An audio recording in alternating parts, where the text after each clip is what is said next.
আসসালামু আলাইকুম। আজ আমরা শিখব পারমাণবিক ভর এবং পারমাণবিক সংখ্যা কি। তথ্যগুলো বেশিরভাগই পাঠ্য বই এবং ইন্টারনেট থেকে নেওয়া হয়েছে। পারমাণবিক সংখ্যা। একটি পরমাণুর নিউক্লিয়াসে যে কয়টি প্রোটন থাকে সেটিই হচ্ছে সেই পরমাণুর পারমাণবিক সংখ্যা। যেমন হিলিয়াম পরমাণুর নিউক্লিয়াসে 2টি প্রোটন আছে, তাই হিলিয়ামের পারমাণবিক সংখ্যা 2। পারমাণবিক সংখ্যা অনন্যভাবে একটি মৌলিক পদার্থকে চিহ্নিত করে। বিষয়টি কি রকম? স্কুলে তোমাদের ক্লাসে প্রত্যেকটি স্টুডেন্টের একটা করে রোল নাম্বার আছে এবং তোমাদের একজনের রোল নাম্বারের সাথে আরেকজনের রোল নাম্বার কিন্তু মিল নেই। অর্থাৎ রোল নাম্বার দিয়ে তোমাদের প্রত্যেককেই আলাদাভাবে চিহ্নিত করা যায়।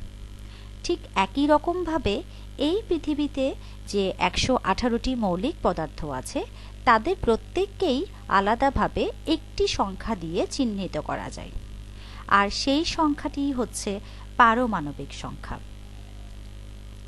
একটি নিরপেক্ষ পরমাণুর পারমাণবিক সংখ্যা যত, তার প্রোটন এবং ইলেকট্রনের সংখ্যা তত। দেখো, এখানে হিলিয়ামের পারমাণবিক সংখ্যা 2। এটি নিরপেক্ষ হওয়াতে এতে প্রোটনের সংখ্যাও 2টি এবং এতে ইলেকট্রনের সংখ্যাও 2টি। পারমাণবিক ভর। কোনো মৌলিক পদার্থের একটি পরমাণুর ভরকে পারমাণবিক ভর বলে। পারমাণবিক ভর হলো মূলত পরমাণুর নিউক্লিয়াসের ভর।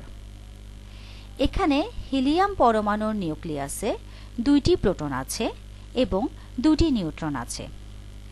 তাহলে হিলিয়াম পরমাণুর পারমাণবিক ভর হবে 2টি প্রোটন এবং 2টি নিউট্রনের যোগফল, অর্থাৎ 4।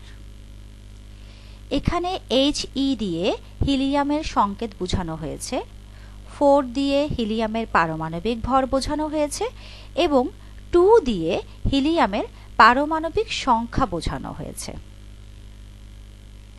পরমাণুর ভরের মধ্যে কেন ইলেকট্রনের ভরকে যোগ করা হলো না? আমরা জানি পারমাণবিক ভরের সংজ্ঞা অনুযায়ী কোনো মৌলিক পদার্থের একটি পরমাণুর ভরকে পারমাণবিক ভর বলে।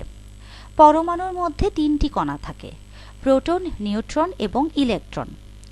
পারমাণবিক ভরে প্রোটন এবং ইলেকট্রনের সংখ্যার যোগফল করা হয়, কিন্তু প্রোটন এবং নিউট্রনের সংখ্যার যোগফল করা হয়, কিন্তু ইলেকট্রনকে বিবেচনা করা হয় না। এর কারণ হচ্ছে প্রোটন এবং নিউট্রনের ভর প্রায় সমান, কিন্তু ইলেকট্রনের ভর খুবই নগণ্য। ইলেকট্রনের ভর প্রোটনের ভরের চাইতে প্রায় 1836 গুণ ছোট। ইলেকট্রনের ভর খুবই নগণ্য হওয়াতে পারমাণবিক ভর নির্ণয় করার সময় শুধুমাত্র প্রোটন এবং নিউট্রনের মোট সংখ্যার যোগফলকেই নেওয়া হয়, ইলেকট্রনকে আর বিবেচনা করা হয় না। আজ এ পর্যন্তই। ধন্যবাদ।